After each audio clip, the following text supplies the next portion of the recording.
types of sports with shoot and tour. Football discussion on the internet. Hello, everybody. Welcome to both types of sports. Welcome. I do have some good news for those of you that are tour aficionados. He will return to the program next week from whatever his lavish vacation of the week is. I think we got the inside skinny on last Friday's episode of CDVTW that it was actually a family sojourn. So that doesn't sound nearly as nefarious. Yeah, so if you've been craving yourself some Sasquatch, and God knows I have, those thick haunches, man, they just will sit there and they'll run roughshod through your brain. He'll be back next week. Sean Salisbury scheduled to join us today on the program. Sal's is presented by Dream Stay Getaways. You can check the banner at the bottom of the screen if you're watching live, and if you're listening via the podcast, getting some decent numbers on the audio podcast. You can just go to dreamstaygetaways.us, check out their awesome houses. If you're going down to the Pawks this winter, book through their website, and you're going to save a pile of cash. Saves them a pile of cash. They transfer the savings to you. Houses are real nice. A lot of amenities. Perfect for families. You'll love it. It's inside of resorts. They're great homes, and you can save some cash and have a beautiful stay down in Florida this winter. DreamStayGetaways.us. They're on Instagram as well. Check them out, and they make it possible for us to have Sean Salisbury on the program. This has nothing to do with football, but while I'm plugging shit, I did a watch-along party for the Muppet Family Christmas. And maybe you're not as Christmassy as the Shootster is, but really one of the lost gems that has not matriculated its way to physical media the way that it should. It was an hour-long special that was put together back in the 80s, and it's somehow on YouTube, and you can watch it. And I haven't, I don't know who owns the rights, but normally it'd be very difficult to do that sort of thing on YouTube, but it wasn't. And me and my buddy Samoa Bo, back from the old JFK days, we sat down and watched it and provided commentary, and it was transformative. If anybody from fucking YouTube is paying attention, which I don't think they are, check it out. It's on the YouTube page, youtube.com/Chad Dukes Show. I did 3 or 4 pop-up shows this week too. So a bunch of content up there for FREE. If people are ever wondering what I'm doing and they're not willing to plunk down the credit card. I had some motherfucker I just deleted off my Facebook the other day that asked me a very general question about something that if he was paying attention all would know. And he's like, well, I don't listen to your show anymore. I just listen to old free things on YouTube. And I'm like, it's probably why you don't know what I'm discussing currently. Cool story, bros. $9.99. Thank you so much for the super chat. We do accept super chats on this program. Love me some both types of sports. The movie stream last night was a gem. Yeah, it did pretty good numbers. People seem to enjoy it. So if you're looking for additional content, check that watch along. It is on the YouTube channel. And thank you for the super chat. Cool story, bros. My next guest needs no introduction, and he is a man that is being pulled in many different directions. So let's get him involved with the show early and often. My buddy Sean Salisbury is with us, host of the Sean Salisbury Show. Sal's, great to see you, man. How are you? So I'm doing good, bud. How are you? Man, and it always is the problem that I have when you're on. I got too many things I want to ask you about. Let's start with the biggest one. Cousins you don't see quarterbacks for teams that are in the thick of the playoff hunt, especially teams that can still win their division. They don't usually get benched, and I'm excited to watch Michael Penix play. I want to start there. I think he's going to be a good player, and it does not excuse, which in my opinion is one of the most atrocious personnel handlings I maybe have ever seen, to give that much guaranteed money and then to not use those picks to get weapons for your new quarterback. And now Kirk Cousins is saying, he's not hurt. We know he's recovering from injury, but he can still do it. But there's something mentally that isn't clicking for him right now. And it's not, you don't have to really leave a trail of breadcrumbs to think maybe it's because he wanted to relocate there. He's got family there. He's going to Braves games. And all of a sudden they don't tell his camp, they draft a quarterback. And now he's kind of screwy in the head with his decision-making. I don't think that sounds like a conspiracy to point to maybe the way the Falcons handle this whole thing is the reason why Kirk Cousins is having trouble right now. Yeah, this has so many branches and layers to it. One is I never think a team owes an explanation to a player that they drafted a player at his position. But when you sign that guy in the offseason for that kind of money, it would probably be pretty cool if you just went up to him. If you're expecting him to be the leader of your team, which they were for that money and the position he plays, and he's had tremendous success in the league. There is no arguing that. There's a lot of guys who haven't won Super Bowls or been to him. He's had great success in the league. It would have been kind of, I think, courteous to say, dude, we're thinking about drafting this kid because at some point in time, we think he can be a good player with the 8th pick of the draft. But to find out another way, that starts it off like, well, damn, I don't want to be entitled or a sacred cow, but, it would have been nice if they'd have just let me know that they were considering it, because you're thinking with the 8th pick or that top pick, let's go get a couple more good players, like you said, and load up. We invested in this guy. Let's go validate it and empty the bucket for him. Well, there's the next player. I'm not saying this is Cousins, but this would be human nature. Well, damn, they paid me all this money, but they draft a guy when they have all these other weapons to go get with the 8th pick of the first round, and they don't expect him to play.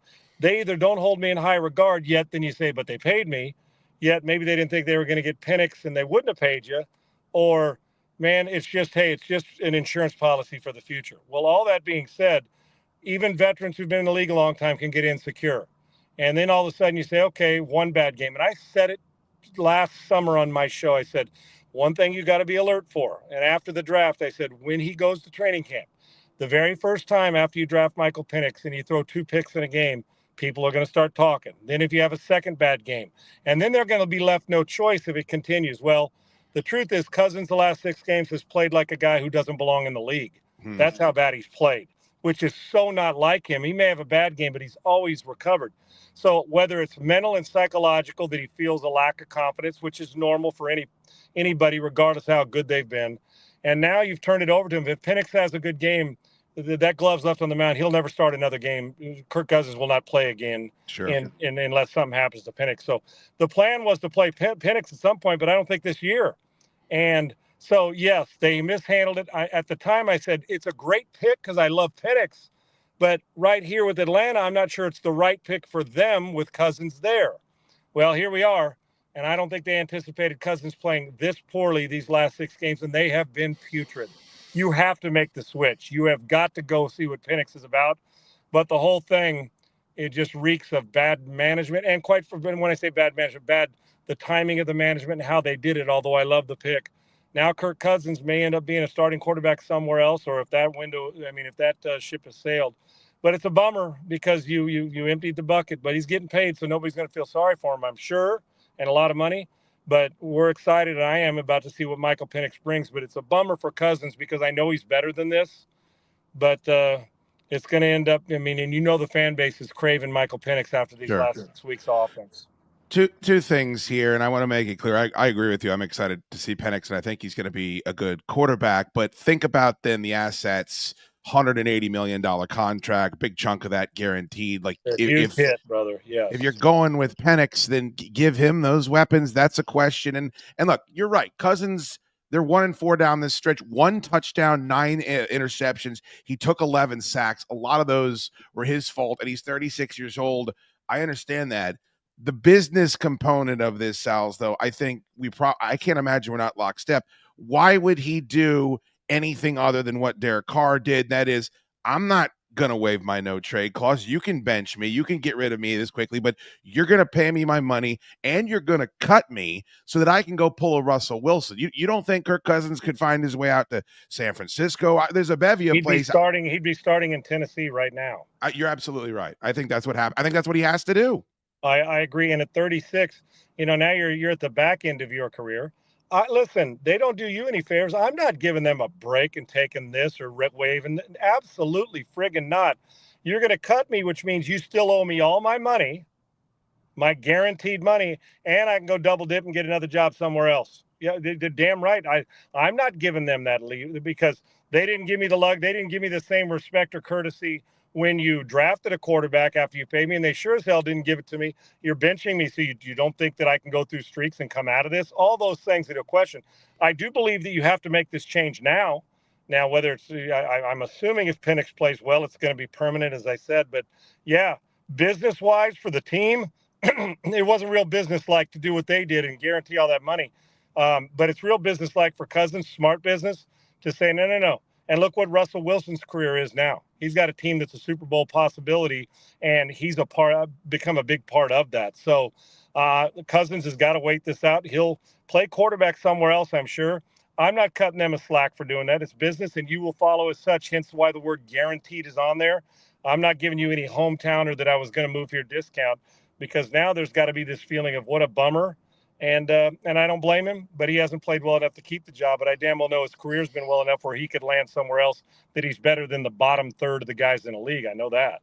Sam Darnold is 3,530 yards. He's got 29 touchdowns. He's one win away from the 1 seed in the NFC. And I think the difference here, Sal's, is they were up front. The Vikings were up front. They're like, yeah, hey, we can work on this, but we're going to draft the guy. And I'm with you. If you're a business, you don't necessarily have to coddle all of your employees and tell them everything that you're up to. But when you do get to a certain level, and we're talking about, we're going to give you 60, 70, $80 million guaranteed, you would think, I didn't have a problem with if Caleb Williams is jockeying for ownership or whatever. Let's push the boundaries. Like it's worked for a lot of these guys. And I think the difference in, we see this term now, this is not a serious franchise. The Vikings are a serious franchise, and the Atlanta Falcons up until this point, they just continue. They're not on the level of the Jets or some of these other organizations, but they don't seem serious to me with the way that they handle their business. And this feels very symptomatic of that. There's no question. And the truth is, the Atlanta Falcons probably need to go over and talk to Kirby Smart at the University of Georgia and say, how do we do this right? Yeah. Honest to God, it's a fact. And I would, hell, he should be walking through that building and teaching them how to do this right, because they've got good players, but they just seem to have, those organizations like you kind of just mentioned that just seem, it's like my Raiders right now. They just seem to be a step behind, or they're in the wrong lane all the time. I mean, all the friggin' time. And whether it's a draft or a decision or a free agent or a coach, it's just like, what in the world are we doing here? So I would agree. And real quick on Darnold, I get asked this all the time. What would, after you sign him to play him 1 year, hopefully hold it over, see if he could rejuvenate his career, in which everybody has always held him in high regard as an arm talent. Yeah. Shanahan, they all have. And every expert I've talked to is nobody's told me they don't believe Darnold could play even when he was at his worst. Well, it's paying off now. And you know what? You no longer have McCarthy coming off. I mean, are you guaranteeing that McCarthy is going to be your starter in 2025? I'm not. And the original plan was to, Sam, and then he'll go somewhere else and JJ will be ready. But coming off an injury, he'll he'll be a second-year guy, but he'll be a rookie. So he hasn't taken any snaps yet. I franchised Darnold tomorrow. Now, I'd love to give him a long-term contract, but if you're in it was 1 year, let me see if I can do this again, right? Let me see if if this is who he is, let's franchise him and then see what goes on. If he repeats it next year, then we're in a bit of dilemma, and we can either sign him long-term or trade him and get assets for him, as opposed to just letting him walk. And then JJ's ready to take it over. And I think McCarthy will be a good player. But I'd franchise Darnold. I would. And if I'm San Francisco, I may do the same with Purdy, unless you're convinced. And I love Brock Purdy. But if you think, well, I got the franchise tag, let's use it. They're not going to get the guaranteed money. And I'm not really worried about pissing off a quarterback. 40 million or 40, it's like 39 to 42 million, somewhere in 38 million that you'd get by being franchised. And I think that would be fair to Darnold after what's gone on early in his career to go do it again. So those type of business moves that smart teams make, unless you know Darnold or unless you know Brock Purdy. And I think Purdy, obviously has had a better start to his career and is a really good player. So you may want to get him to the 45 or 50. But Darnold, you may want to wait a year, but he's still going to make money. So business is important, and the Atlanta Falcons have not handled theirs very well over the years. Yep, I'm glad you brought up Darnold. I'm glad we talked about Purdy. The 49ers, either the window is closed or it hasn't. It certainly looks like it has right now, but they're also very injured, and there have been some kind of freak occurrences that have taken place with that team this year where they had such a blessed season before, and sometimes that stuff, whenever I see a running back, Sal's, get this many carries and this many touches, like there's probably going to be an injury, and there was. Would you pay Purdy 45, 50 Dak Prescott money, or Cousins might be available, Aaron Rodgers might be available, Sam Darnold might be available? I mean, I know bird in the hand, but all we heard about with Purdy is, okay, these guys are injured. It's his time to go out there and earn his money. And we saw what happened. Granted, it was sloppy and it was rainy, but the Rams are now in the pole position. And I think I would feel more comfortable if I believed I was still in a championship window and I'm the 49ers taking a shot at one of these other guys that Kyle Shanahan is comfortable with and might be comfortable in his system. All right, and you make a great point. Let me just be the devil's advocate. And I don't argue with you because both of those have been in the league a lot longer and more physically gifted, although I think Purdy's got underrated physical skills. I do. But his strength is, and he's not going to throw it through a car wash without getting it wet, but I can rest assured he'll hit the car wash. He's a pretty accurate passer. Yes, all these injuries. See, Brock's not a guy that carries a team that doesn't have good players. That's reserved for the Favres and the Elways. Not that they didn't have good players, but we saw Brady do it. Those guys are few and far between. He, like Prescott, need really good players around him and healthy, because then he's a perfect guy for it, because he stays in rhythm. He's got all the threats. He's not a guy saying, hey, let me load you up on your back like a good hitter, and he's going to carry you for 6 weeks straight in baseball. But I think Purdy, I still think he's underrated. I do. Now, why are we assured? Let me ask you this, as the devil's advocate. Is Cousins more championship quarterback than Purdy? Probably not. And is at this stage, while Rodgers is one of the best throwers of the football, and I know all that's going on with he and Pat and Clark and all that stuff, which is fun to sit back and watch. Is Aaron still Aaron Rodgers? Would he be in San Francisco? He'd probably thrive. I thought he'd thrive in New York. The question the 49ers got to ask themselves on a rental of a year or two with those guys is sewing up Purdy. If Kyle believes in Purdy like he says he has, then you're going to pay him $45 to $50 million. You are going to give him Dak Prescott money because, quite frankly, he's taken his team farther than Prescott's taken his Cowboys team, and that's a fact. Yeah. So he's a winner. The question is, do you think he's winner enough to be that guy that is going to continue to change your franchise regardless of players that come and go over the next 10 years? Or you have the luxury of franchising him as well and making him go one more prove-it season when everybody's back healthy. I think you always visit, can I make my team better? The question you have to ask at this stage of their careers, does Rodgers or Cousins make their team better than Brock Purdy? Everybody's got a debate.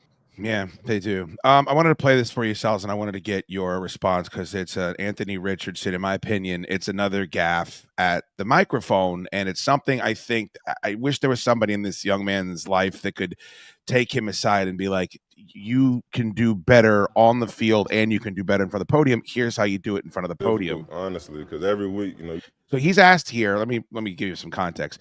If whether or not it was difficult to get past the loss to the Denver Broncos, where they had a lead and the running back drops the ball on the 1 yard line. And it sounds like he doesn't believe that's difficult at all. I don't think it's difficult, honestly, because every week, you're trying to win that week. We're not necessarily thinking about last week. It happened. It is what it is. So we're just trying to make sure we finish out strong this year. So if we do get an opportunity to get in the playoffs, then we make sure that we take care of our business. I don't think he technically said anything wrong, but in the moment where you control your destiny, it's a pivotal game, to just completely dismiss it that way. I go back to when he said I was tired and I had to get like, you don't need to, you can phrase this in a different way. Hey, I got the wind knocked out of me. I had to come out of the game and get my composure and go back in there. I just think that there's something in how casual he is about the way he says things that's working against him that makes his job more difficult for him moving forward, because I'm just reading about people now taking that comment and being like, why doesn't this mean more to you? That opportunity was squandered against Denver last week. Yeah, and I think at times you start to question, well, do you love this? Do you love it? Is it your life? I mean, it's got to be your life. To be good, it's got to be your life. I mean, it does. I hate to say it, but with family, you're as much time in football as you are with your family, even more during the fall. Listen, here's what. First off, we get mad at athletes and coaches for being transparent and just speaking their mind and telling how they feel. We want them to, and then when they do, we're on them because we want them to put a muzzle on it, or be a little more filtered with their comments because we need to make sure our quarterback loves it. What he said there, if you're just listening on the surface, it's like, yeah. I will tell you this, Chad. One thing I do know, and he is right on this part. Athletes get over their loss. Most of them get over a loss far quicker than media and fans do.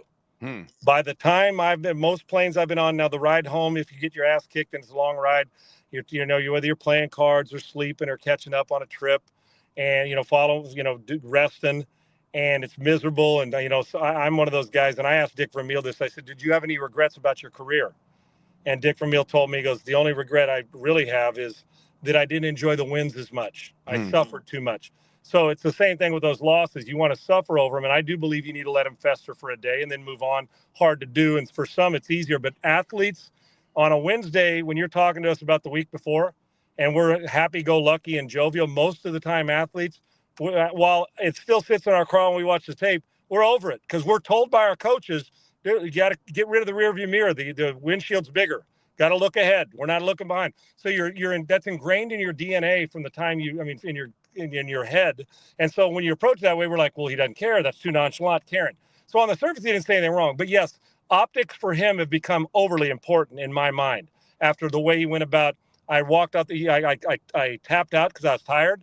Come on, son. That right guard ain't tapping out. Quentin Nelson, the left guard, they're not tapping out. You can't do it. So there's something to learn there. And on the other side is, while I like the demeanor of I'm going to move forward and we're going to keep playing, I think that when it's the fan base or media, even if he would have lied to us, sometimes you got to lie a little bit, like when he said, like you said, hey, man, I was exhausted. I thought I was cramping. That's why I came out to play instead of just straight out honest, man. I checked out. I was done, man. I was too tired. Yeah. What'd you just say? You're too tired. Tell me you're hurt. Even tell me you got a cramp or you got a hammy, and we're going to go fix it. And it's the same here. I think what they wanted us to, what people want to hear is, damn it, you know what? It was bad. I got to play better. We got to play better. We are on the verge of trying to get in these playoffs, and every single game matters. But we got to move forward because we can't let it fester because that does us no good. And it's actually the decibel level too. And maybe that's just not him. The optics are wrong because you want your quarterback to almost care to the point where it drives you into the ground, yet you want him to return the next week and play even better. So it's a slippery slope, but if he wants to call me, I can walk him through some of these things and take him and tell him just optics. It's like Caleb Williams' optics. His laying down on the bench on the sidelines. I know we don't have time for that today, but I'm going to tell you what, as much as I love my Trojan quarterback, the look tells me stop playing the victim, that everybody else's fault. And it's a bad look. And I think optics can be overrated. I do body language in his case and in Anthony Richardson's case for different reasons. They've got to understand where they are in this pecking order and exactly, new in the league and how people are staring at them and the accountability and responsibility it takes to lead teams. And right now, both have some fixing to do. I completely agree, and I'm sorry. I wish we had enough time to get to that. We'll get to that next week, Sals. I know you're booked solid today. Thank you so much for making time, as always, buddy. Great to catch up with you. Hey, my man, Merry Christmas to you. I love you, brother. Thank you. Merry Christmas. Love you too, brother. Give you your family my best, please. Good to see you very much. All right, there he is. The great Sean Salisbury. He actually had I won't put his business in the street, but he's got something cool going on, and he was dealing with that today and still said, hey, I want to make it on the show, even though I'm booked up, so let's make it work, and we did, and I always appreciate him. Of course, I'm sure most of you are familiar with the picture that he is referring to, and that is this one. Look, far be it for me, a couple of things here. One, Anthony Richardson and Caleb Williams are better behind the mic, which is how I make a living, than I would be playing football. Does that make sense? Like the fact that they have problems in front of a mic or in front of a camera or with their image, my problems would be greater doing what they do for a living. So they're already up on the pecking order, even with this criticism that's going to come here. The reason why you get all of the extra money and all of the extra fame and the hottest women, any metric that you would like to use to gauge what you get as compensation for your slot in life, they get the best of it, right? Quarterback, Johnny football fucking hero. Everybody wants to talk with them. I've been in NFL locker rooms getting audio, talking to players. You don't know how awkward it is when there are grown men, professional football players, some of them very good at what they do, and ain't nobody want to talk to them. Nobody puts a mic in front of their face. Nobody cares what they have. That literally, you find out if anyone cares. What I can sit here right now and I can delude myself into believing anything as far as what my potential audience is going to be with people hearing this. Like even with me looking up at the counter and seeing how many people are in here, I'll be like, well, the podcast gets way more than that. There's the ability to do that. If you're in a locker room with 30 reporters and they're all clustered around 3 guys, and you're just sitting around there taking your jock off, you really instantly know nobody knows or cares to know what you have to say. And that's a wild thing, because most people, it's why I have so much respect for fighters, specifically MMA fighters, not necessarily boxers, because it's such a one-dimensional sport. But with an MMA fighter, you get locked inside of a cage, and yes, there's a referee, but it's mano a mano. It's that guy is going to come over here and try to put me on my ass, and my job is to put him on his ass. And there's really not a lot of room for excuses. If it goes to the judges, all right, this commission, shit, Dana White saying these guys don't know what they're doing, fine. But I had 3-5 rounds to beat this guy, and I couldn't do it. There's just way less of a wiggle room for bullshit. When you're playing professional football, there is an enormous amount of room for bullshit. The refs stink. The elements.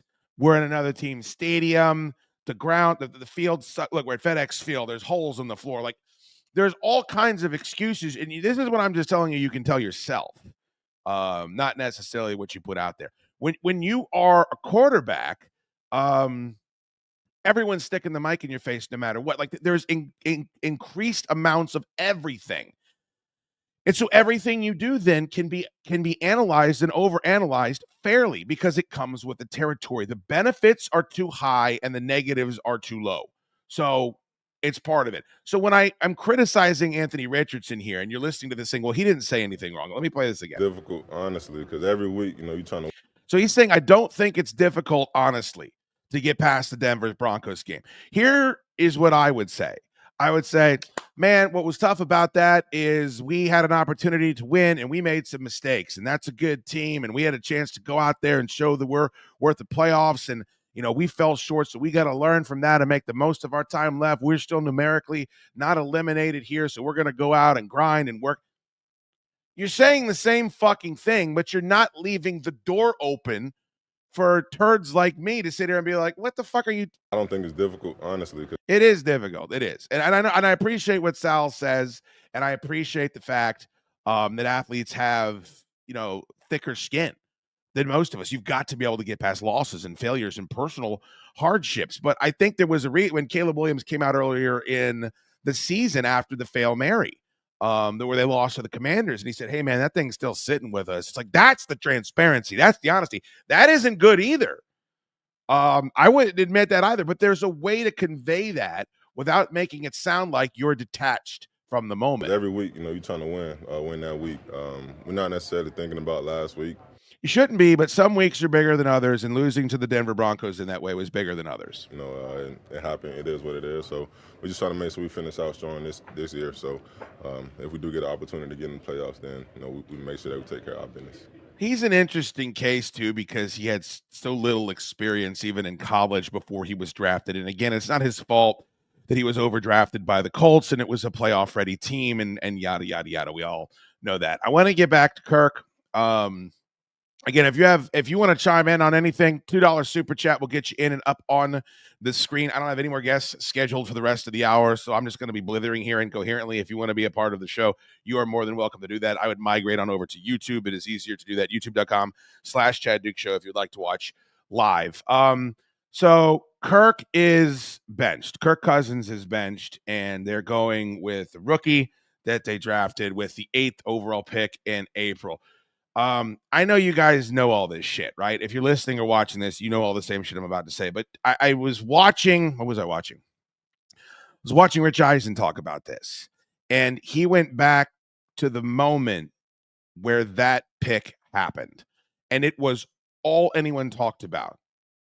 And not even just after the first day of the draft. We're talking about the draft is a week old, and it's still all everybody was talking about. It was a seismic shift in the narrative surrounding the 2024 NFL draft. And for one reason and one reason only, the Falcons are tards. The Falcons are boobs. The Falcons are waterheads. The Falcons are not a serious franchise. You cannot, in the same offseason, the optics of it. We're just talking about optics here. Well, these are 25, 26, 24-year-old quarterbacks. They're not billion-dollar organizations with billionaire owners and millionaire general managers and coaches. The optics of giving Kirk Cousins a 4-year, $180 million contract and then whipping around with the 8th overall pick and taking a quarterback, if it's Joe fucking Montana, it still looks like shit. It looks like you don't know what you're doing. Why? Well, Dukes, you've got your quarterback now. He's 36, 37 years old, coming off of an injury. You got your quarterback for the future. He could say, first of all, Penix was one of the older quarterbacks in the draft. Every year you're not playing him. You're losing that rookie salary that is so goddamn valuable in the NFL right now. And then also, there is no denying that you could have used that pick to get a really good player. A tackle, an end, an offensive lineman, a tight end that you seemingly want to involve in your offense. I mean, there's so many different things. Like Darnell Mooney is fine of a player as he is. He should not be the best leading receiver on the Atlanta Falcons right now. He should not with the talent they have. You fucked up, and there's no going back from that. Now, Cousins, we're a couple of weeks removed from him setting the record for yards thrown in a game for an Atlanta Falcons quarterback. I mean, it's not like this was, he's washed from the second he walks out on to the field. And yes, he's still recovering from his injury. It takes a couple of years, but there really isn't much of an explanation as to why his head seems to be on a swivel right now and why they're 1-4 and he has 1 touchdown and 9 picks, 11 sacks. And you can point to his age, you can point to whatever it is, but you can't tell me, because we constantly go to people's bank accounts. If someone's making a lot of money, they don't have the problems I have. They're not insecure. They don't have the same fucking stability issues. They don't have the anxiety. Just because Kirk Cousins is a fucking G when it comes to manipulating the system and the structure of getting paid in the NFL. And somebody said it in the chat earlier. I saw it. I don't remember. Michael Slider. He said, they should teach a fucking class. Every single quarterback that comes into this league, Kirk Cousins should be given a role by the NFLPA where he sits down and teaches a 3-hour class. This is how you're going to work your career. This is how it's going to happen. Now, you got to be good. Like, you got to force the Washington Redskins. That, by the way, I like the Pat McAfee show. I've watched a couple clips now. They're scared to say Redskins. That kind of confuses me. Considering some of the other things that are said by some of the other guests on that show, they seem a little bit more based. I was surprised by that. But yes, Kirk Cousins played for the Washington Redskins. He didn't play for the Washington football team or the Washington Commanders.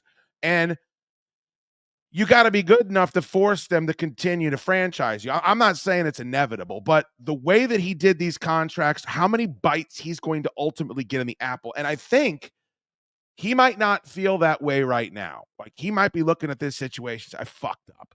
How could I not stay in Minnesota? I should have taken half the money they were offering and stay in Minnesota and throw to Jordan Addison and Justin Jefferson and, oh my God, and TJ Hawkinson. And we had a great back. Oh, now we got another great back. We got 2 great backs. Look at this defense. Look at this Brian Flores defense fucking dialing it up. We're playing inside.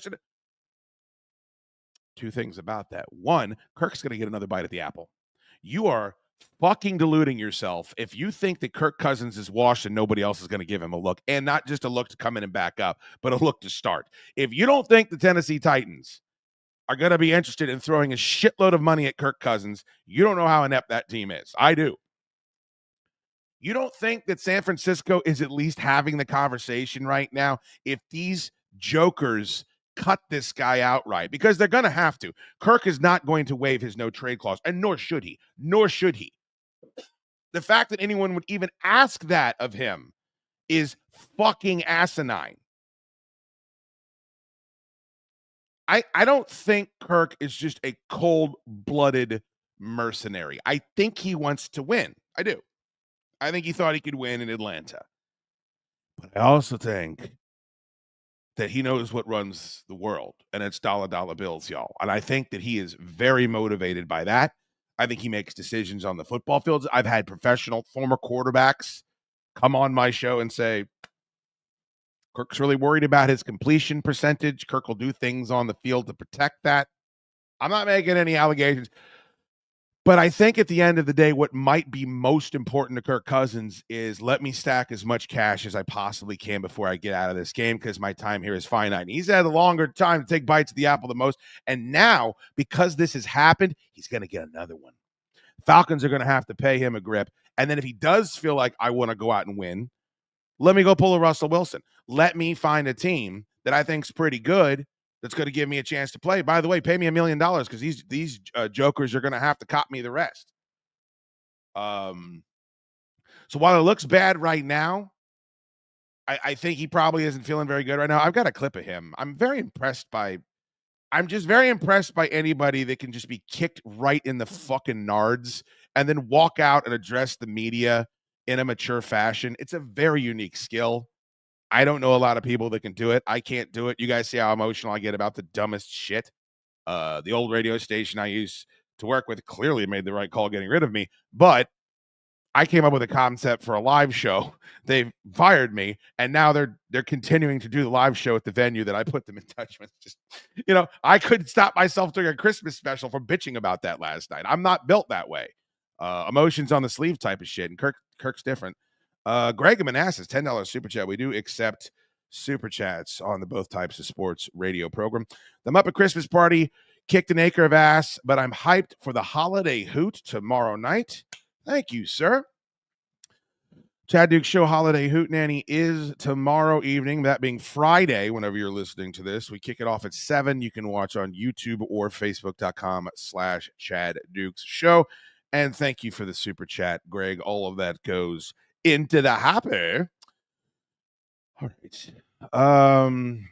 Let me go get this. I don't know. I don't know if we have to watch all of this, but just for context of what I was just referring to, this is Kirk addressing the media right after, I suppose, or very soon after, he was told to grab some pine, old man. We're going to see what the kid can do. We're going to see if the kid can spin it, which has got to be very unique. It's got to be a very interesting feeling to know that this piece of shit team has got to pay you so many tens of millions of dollars, but they also have the power to make you feel this way. Very, very interesting. All right. Yeah. So coach let me know yesterday that going to make a change at quarterback. It's pro football, and there's a standard that I have for myself, that the team has for me, that unfortunately, I wasn't playing up to that standard consistently enough. And so, it is what it is. And, you roll with it, and now, you still get ready, one play away kind of a thing, and support Mike, and just try to help our team, be able to find a way to win these last 3 to get in the playoffs. And that's what it's all about. So, that's my focus, and take any questions you have. Okay, let's start here. First of all, I think, and it's a different situation, I get it, but I think that if this is me, I'm Daniel Jones-ing this motherfucker. I think I'm going to the coach and saying, I ain't running the scout team. I didn't come here to fucking back up Michael Penix. You will release me. And I don't know if it was as stern as that, and the Giants weren't in contention for the playoffs, and let's not fucking bullshit ourselves. Kirk Cousins could still play a pivotal role in the Atlanta Falcons season this year. Michael Penix is one play away. He's had a devastating injury. He could go out there and get completely overwhelmed. Anything could happen. You can't stop the shining. You're looking at my watch, but my mind's really at the diamond. So it's not an apples to apples type of a binary situation. I'm just telling you what I would do. I'm not the professional this man is. I am not sitting in front of the fucking reporter pool and asking if there's any questions after I've just got benched. Maybe I would come out and make a statement like this, but let's start with the baseline level of respect. Respect for that, Kirk. Coach said that the turnovers were an issue at the end of the day. He said you can't have those in the NFL. Can we look back and see at that, and how did you digest that part of it, and how can you try to fix that if you do get another opportunity as a number 2? Yeah, no, I would agree with him. It probably ultimately was the turnovers, and that's such a key thing in winning and losing in the NFL. And then long time we see a lot of football, but stuff looks different. We start asking, well, hey, maybe something's not right health wise. How was your health? Was that a factor? It looked like the zip might have not been on the balls lately. No, I think going back to the turnovers, I think that's more probably decision making than anything, and that wouldn't have anything to do with any physical limitations. So I wouldn't say so. See, that part of it's interesting to me because that goes back to what I said initially, and that is it's between the ears. And the second you arrive and you're taking your victory tour and they draft your replacement without telling you, Kirk's always been a judicious guy with the football. This is not his game to throw 100 interceptions, like whatever his problems are, not coming through in the clutch, not being able to win the big one, whatever you think that it is, he's not known for this style of play, which leads me to believe that something else, unless he's concealing an injury, which, if we're going to take him at his word, he is not. I think this is, again, systematic of franchise that is not serious. Why do they have a tight end? Big bruising fucking jump out of the gym, a jump ball guy. It's never come together for him. Every single year that we draft how many, you guys have been through this, right? You guys have been through this. Every single year when you go to draft your fantasy football team, right? Every single season. Top 3 guy, there's Kyle Pitts. There he is. This is the year. It's going to happen. Don't worry that it's Tyler Heineke. Don't worry that it's, Desmond Ridder. The metrics are off the fucking. This guy's 9 touchdowns, 10 touchdowns, 15 touchdowns. And he's had moments. 6'6", brick shithouse. You think that if he was drafted to the Chiefs, we'd be having this conversation? By the way, did you see the article about, speaking of the Chiefs, Travis Kelce, lowest average yards per catch of his career by far, under 9. 9. It's wild. I read this I wouldn't call it a hit piece, but it basically was a blow-by-blow breakdown of how much Travis Kelce has regressed. And it's still they're a 1-loss team. They're getting Hollywood Brown back. The fun debate. The Cousins stuff is great, and you can talk about it forever. But the fun debate is, should we sit Pat Mahomes for the rest of the season to prepare for the playoff? Because it don't matter if we get home field advantage. Heard that debate. Also heard Carson Wentz would spark the offense. Carson Wentz would spark the offense in Kansas City over Patrick Mahomes. Heard that discussion this week, too. That's a new one. That's fun. I love the idea of people thinking that Pat Mahomes and his injury are holding the offense back. They don't look the same. I'll tell you that much. And it's a fun debate to have, but wow. The balls. I wonder if they would do that topic on Soren Petro's show. Probably not. Probably wouldn't go over too well. All right. Let me pull this up here. Oh my God. Do you guys get a prompt on Facebook Messenger to restore your backup conversation? It just drives me fucking nuts. They just constantly need more information from you. Put in this passcode. Give us your phone number. You need access over here. You're in my life too much. If I fucking talk about making up a batch of Scotch eggs, I see airfare to Glasgow commercials, advertisements all over my feed for a week. You fucking nosy Nellies. Get out of my life.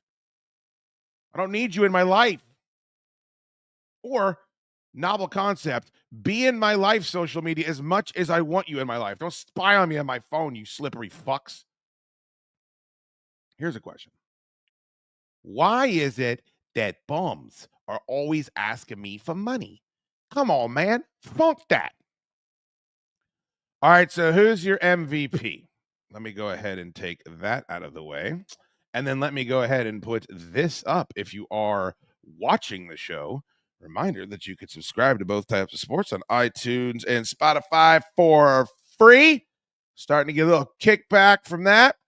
So please do go to iTunes, go to Spotify, search both types of sports, subscribe, and then if you're feeling incredibly generous, leave a 5-star review. It don't cost nothing.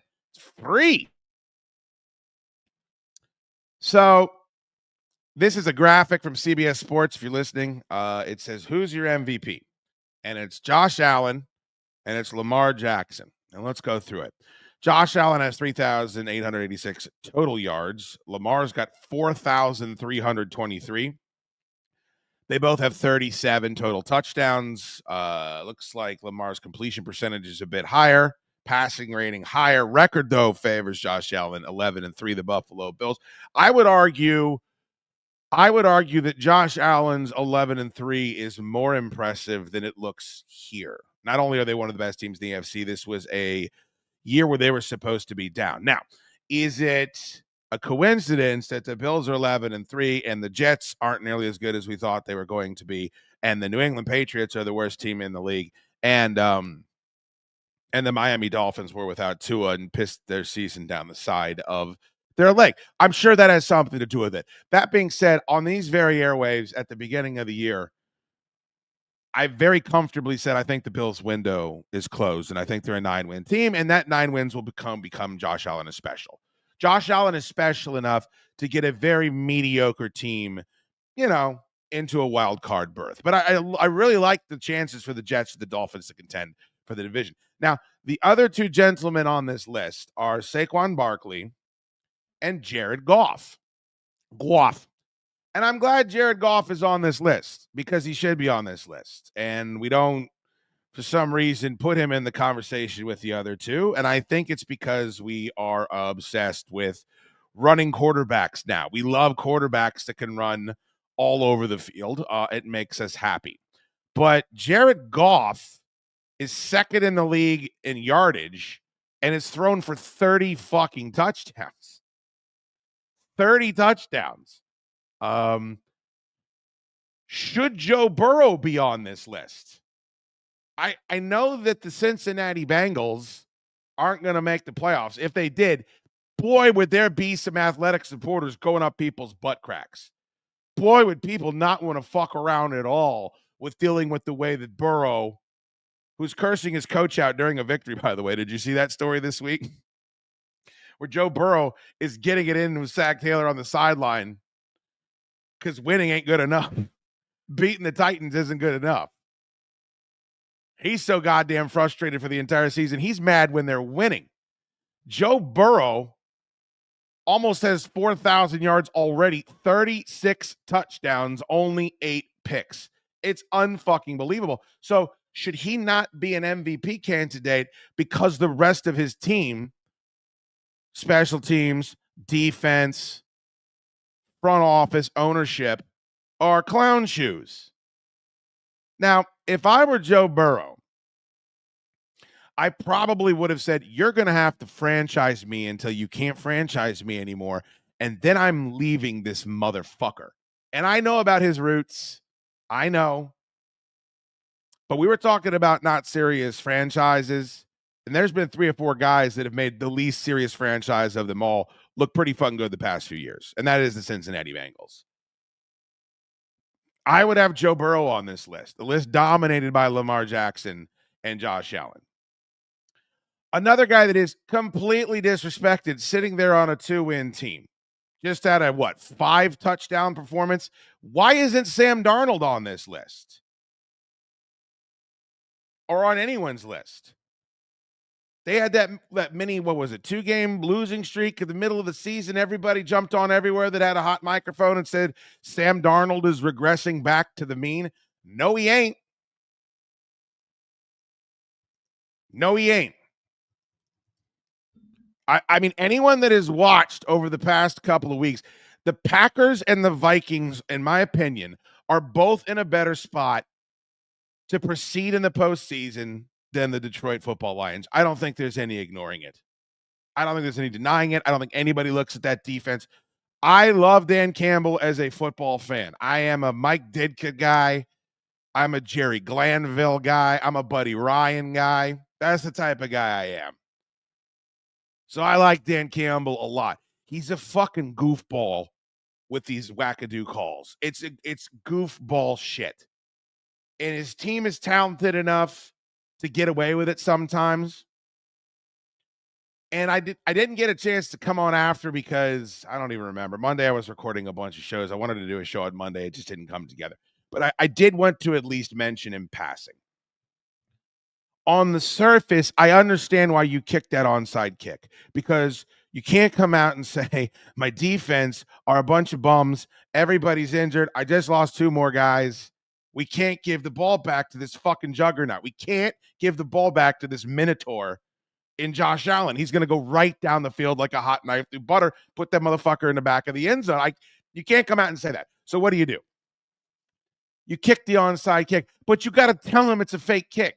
You got to tell him it's an onside kick now because of this fucking insane kickoff rule that the NFL is pretending like is a good thing. You can't do it in that moment. You just can't. Not with that much time left. You got to go out there. Somebody can bat a ball. Someone can punch a ball out.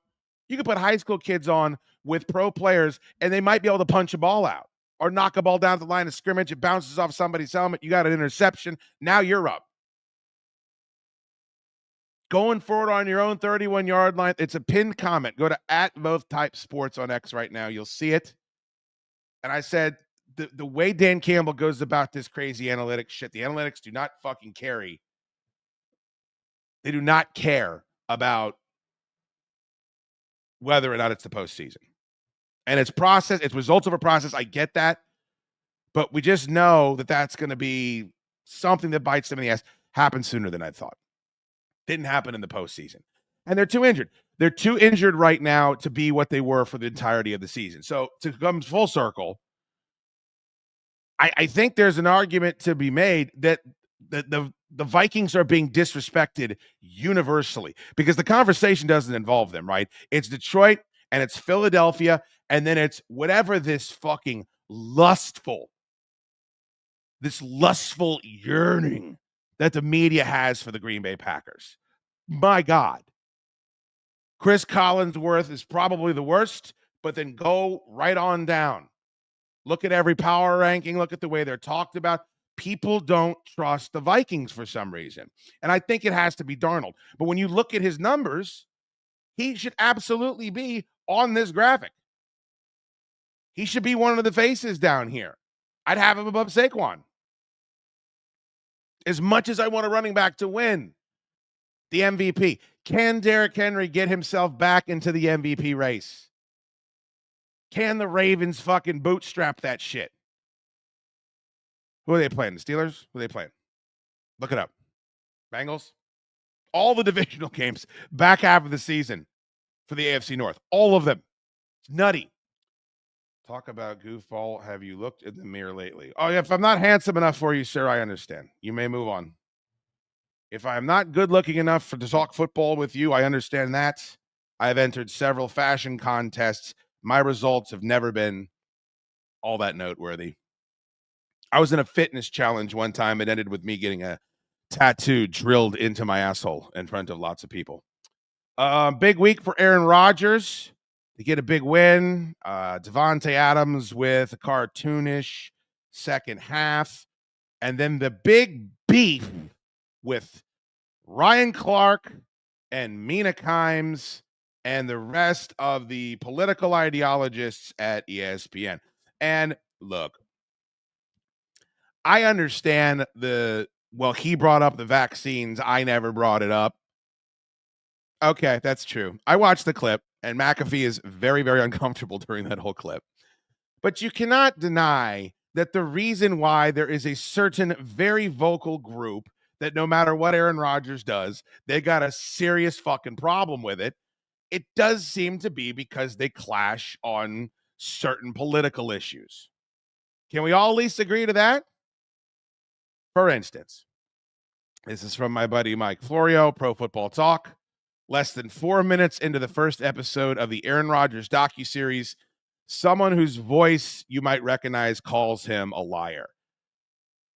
I got to say, that is a weird fucking victory lap. That is a weird victory lap.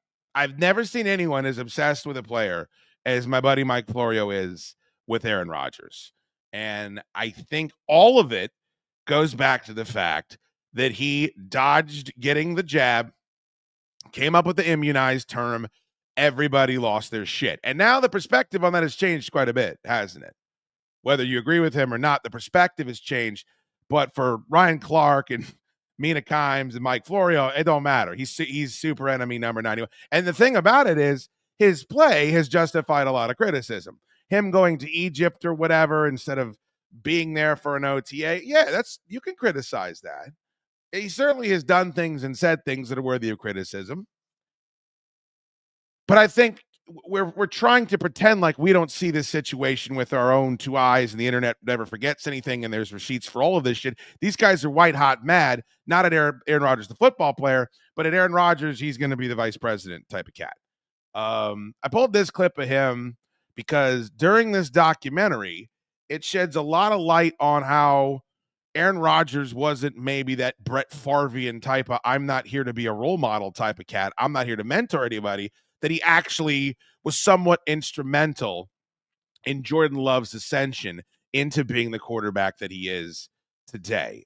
This is a little Aaron Rodgers. And this is them being asked if he would love to come back and be a mentor, and they're losing and all of that. And he's asked what he would do if he was in that situation. The reporter's levels are low. I apologize. During the season? Yeah, or, if we fell out of contention, Oh, that's a lot of negatives there, Rich. Well, I'm thinking of the Cousins situation with Yeah. Penix, we want you back, but if we fall out of contention, we're going to go with the kid. Totally. I mean, but there's more to that. I mean, number one, Atlanta's not out of contention, so a lot of the play is about performance. So, I think all of us, whether we got a guy behind us itching to play or not, there's, when they drafted Jordan, I felt like I was one bad stretch from being benched, and I, won MVP a couple of years. So that's the way the league is. You got to prove it. You can play every single week and through stretches. So if they asked me back and they drafted a guy, I'd mentor the hell out of him if I was playing, and I'd try and play as well as I could to keep him on the bench. I mean, now he's getting cooked for this. It's NFL Twitter, so I don't know if that means anything. I doubt he cares. But in my opinion, that's the perfect answer. Like, if I'm in a situation like Kirk Cousins was, but they're, again, the reason why the Falcons is so unique is they are in contention not only for the playoffs, but for the division, and they're going with the younger guy. That was completely performance-based. And the fire that he's talking about is, hey, I'm winning fucking MVPs out here, and they're drafting my replacement. I'm winning MVPs, and I feel like I could be replaced at a moment's notice.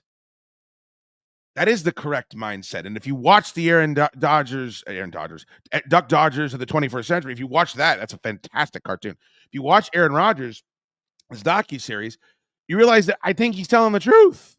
That is what he would do. Now, will he be back with the Jets next year? I still like the chances of him finding his way out to San Francisco. I really do. Tom Brady, it couldn't happen for him. They definitely called. But I can't imagine the 49ers looking at the latest giant Brinks trucks full of money they've backed up for X, Y, and Z and feeling good about it and saying, let's do it again for Brock Osweiler or whomever was there. Jorge, I always appreciate you helping out with the technological difficulties. You'll just have to take my word for it that he was speaking and I'm going to assume that other people could as well. Okay. Big story on the world of superhero movies, in the world of superhero movies, and in the world of popular culture and comic books and all that shit, is that the new Superman trailer came out and people are excited. Some people are apoplectic. This doesn't have anything to do with football, but I don't fucking care. It's my show. That's the Green Lantern.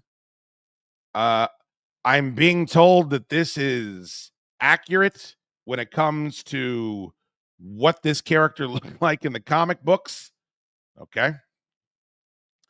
If you haven't watched the trailer yet, it is available everywhere. This apparently is Hawk Girl. Hawk Girl, not Hawkman. This apparently is Metamorpho. I don't know what happens in DC where every fucking character that they have has to have an absolutely ridiculous and stupid name. I mean, Wolverine is so badass. Deadpool, like these are very cool names. Colossus, Metamorpho. I want to hang myself. And this is Mr. Terrific. Maybe it's back and forth. Maybe they're flipped here. I'm not sure which one is which. I don't know who either one of these characters are. This appears to be some sort of a woodland creature. I thought it was Rutger Hauer at first. Is he still alive? So people are watching the Superman trailer and they are reacting. And I thought it looked pretty good. I thought it was a decently put together trailer. That being said, a couple of things. One, I'm fucking over Superman, okay? I'm over Superman. Everything that made Superman special has been done 7 million times now. Captain Marvel moves the same way around the screen. Hell, Iron Man moves the same way around the screen. I said this when that first Superman Returns movie came out, or Man of Steel.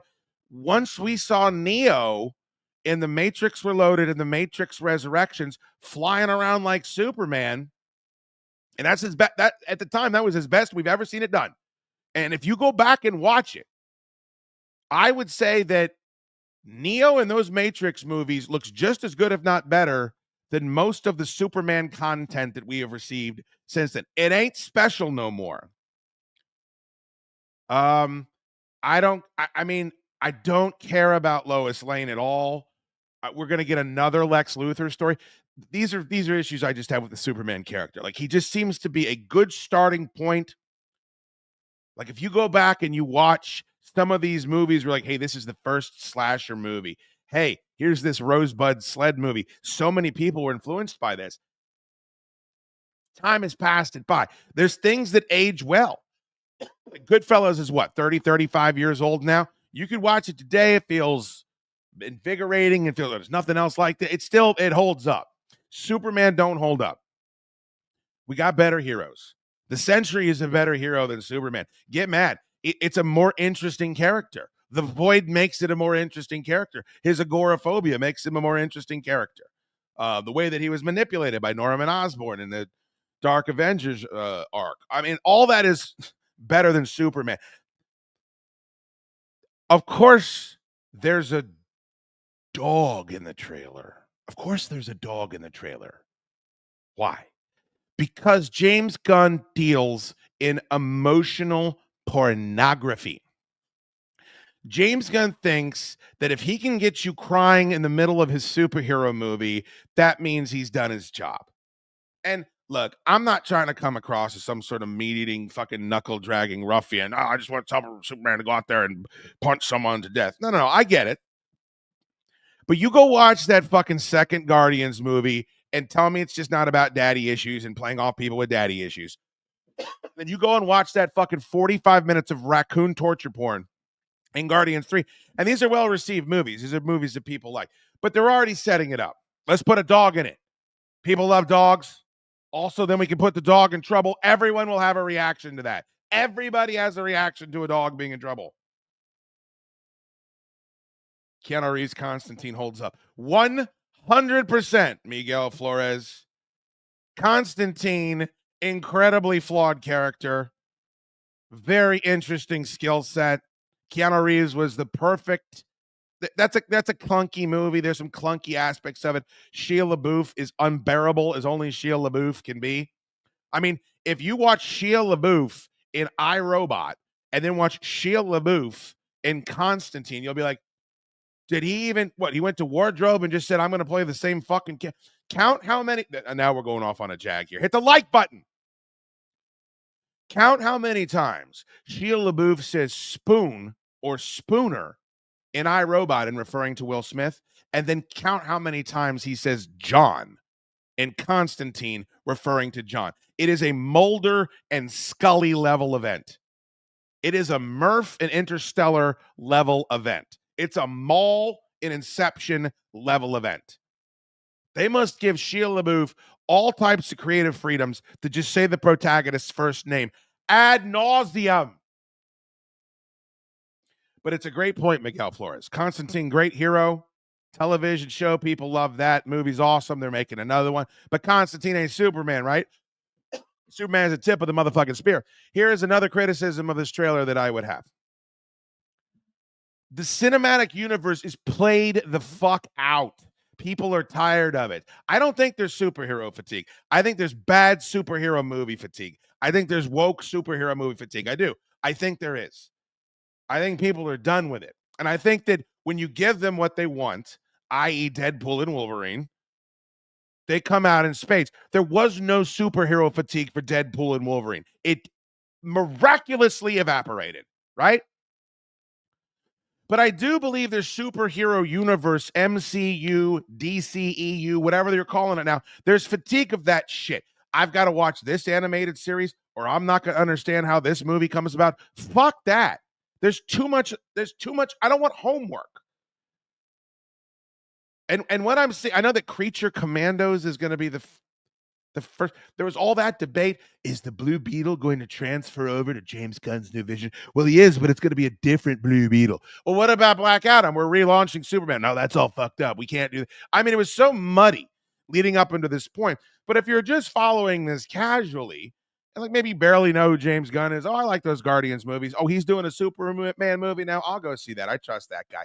They're still introducing 700 heroes. This is it. If you can't make a Superman movie stick with just Superman, you shouldn't be making it. This is the Flash. They knew that Flash movie wasn't going to be able to cut it. So what? Hello, we got the 90s Batman over here. You guys all like, check this out. Nick Cage CGI Superman. Oh shit. I don't need Hawk Girl. I don't need Green Lantern. Like, this character should be able to stand on its own merit. This is the one that started it all. And if it can't, well, then it's a bad omen. And I actually think the trailer is pretty good. Like, it doesn't show you the whole plot. It doesn't take you from point A to point B as far as what's going to happen during the course of this film. There's enough action to keep you intrigued. There's some funny parts. There's some heart-jerking stuff. Like, it actually is a fairly effective trailer. Teaser trailer. How the fuck is that a teaser trailer? What's the full trailer? The thing was 3 minutes long. I fully admit I don't know what a teaser trailer is any longer. But they're already forecasting emotional porn. The dog is front and center. Superman should not have a dog. I know he has a dog in some of the comic books. He should not have a dog. I know what you're doing. Everybody's going to love the dog. We'll be able to sell so many toys. Like, this is Porgs. This is Grogu. And I don't think you should be launching another cinematic universe. I think you should have been staying with what worked for you. The Joker, before you decided to just completely annihilate that thing and make it weird as fuck, made $1 billion. Batman made $1 billion. They're all going to be I mean, you don't have to tie everything in. We didn't used to do that. But because Marvel did it 10 years ago and made a boatload of cash, these guys are all completely broken. They're all tormented. We have to have our own cinematic. Why? Make a good Green Lantern movie, a good Superman movie, a good Batman movie, and then At the end of that, if they all make $900 million, because you know they're going to cost $300 million to make, and then another $100 million to market those motherfuckers. So you got to get to $500,000 before anyone's getting paid. Then at the end of that, if we want to figure something out where they all come together, you don't need the Easter eggs. You don't need the post-credit sequences. That's all Marvel shit anyway. You fucking get out of it. It's just, it trends in the same direction. They're going to do a better job than Sony. Okay, they're going to do a better job than Craven and Madam Web. These movies are going to, I didn't like that second Suicide Squad movie, but it was infinitely better than the first Suicide Squad movie. Everybody can agree to that. But I would just hope you're looking for what's next. What's next? Terminator tried to start a cinematic universe. Universal Monsters, remember that? We're going to have a cinematic universe with Frankenstein and the Invisible Woman and Dracula's Bride and all this fucking shit. That never Transformers. Fuck Grogu, that stupid Disney fleshlight. Jesus.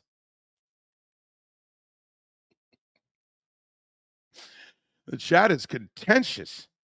Hellboy Crooked Man shows it's possible to make a small contained film that is enjoyable. I would agree. Now, that is not a perfect movie, Al Sal. But if you enjoy Hellboy, yeah, man, I like that swing they took at it. Make a fucking Superman movie that isn't an origin story, that drops us into the action. You don't want to do Zod because you just did Zod. Okay, I'd go with Zod.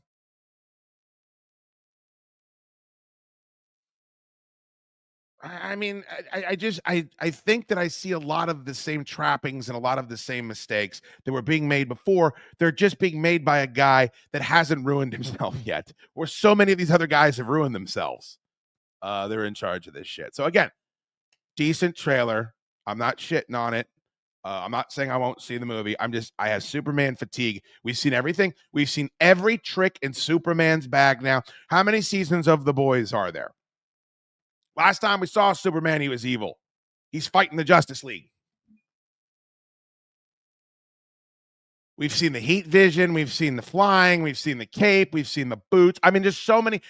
There's so many characters that take from him that there's nothing really special about him anymore until the Kryptonite shows up. And we know the Kryptonite's going to show up because the Kryptonite's got to show up. If the Kryptonite doesn't show up, he's going to wail. He's going to beat that ass. Disney fleshlight. I've never heard anyone call Grogu that, but it's something that I'm going to, is that a new pet name, maybe romantically we could start using around the Duke's household. Anyway, thank you for being here. Thank you to Sean Salisbury for coming on the show today. Again, if you're enjoying this show on iTunes or Spotify, continue to subscribe and consider leaving a 5-star review. If you missed last Friday's episode of Chad Dukes versus the World, 4 hours plus of the Shootster, had some great guests. We had an old throwback Donna Mike segment, talked a bunch of football. Tor swung on by, took some phone calls. That is going up on Friday at noon for free. If you subscribe to my show, the pay one, the real one, the good one, you get it. Of course, you get it. It'll be in your feed. But it's going up on that free Friday episode feed too. So if you don't have enough subscriptions on iTunes, go type in Chad Duke Show. There is a free Friday episode feed, 4-hour show dropping Friday at noon. All right? All right. Oh, boy. Where's that button? I got a button, don't I? Both types of sports with shooting